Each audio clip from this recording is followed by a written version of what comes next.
À moins d'un mois de l'Eurovision, qui aura lieu le 13 mai prochain à Liverpool, la chanteuse Lazara, qui représentera la France au concours, est au cœur de la tourmente.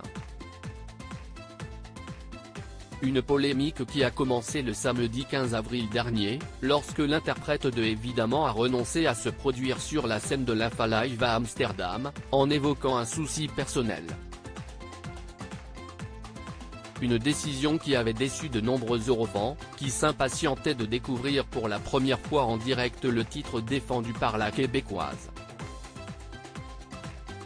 Alors que certains s'étaient inquiétés de l'état de santé de l'artiste qui avait révélé avoir perdu sa voix pendant 6 mois, une source avait confié aux Parisiens qu'elle serait en réalité compliquée à gérer et qu'elle se comporterait comme une diva.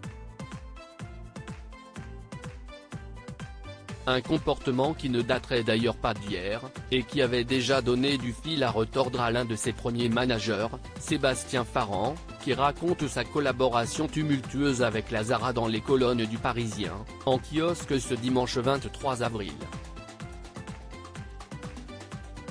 L'enregistrement de l'album a été compliqué, car elle est très exigeante, a-t-il confié à nos confrères. Avant de poursuivre, elle a un gros potentiel, mais elle a du mal à travailler avec les gens.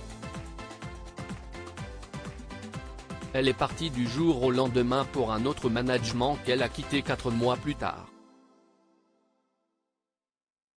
Des souvenirs dont celui qui s'est occupé des carrières de NTM ou encore de Johnny Hallyday s'amuse aujourd'hui, sans toutefois garder d'amertume. Supérieur à Slimane, Kenji Girac. Ils ont refusé de participer à l'Eurovision. Elle était difficile à vivre au quotidien. Toujours dans Le Parisien, un autre des anciens collaborateurs de Lazara, resté anonyme, évoque les caprices de la chanteuse difficile à vivre au quotidien. Ce n'est pas une diva dans le sens où elle ne demandait pas des palaces, mais elle était difficile à vivre au quotidien. Elle a du mal à faire confiance et à prendre des décisions. Après le carton de son tube Tu t'en iras, elle ne comprenait pas que ce ne soit pas plus énorme. Au final, elle épuisait ses équipes.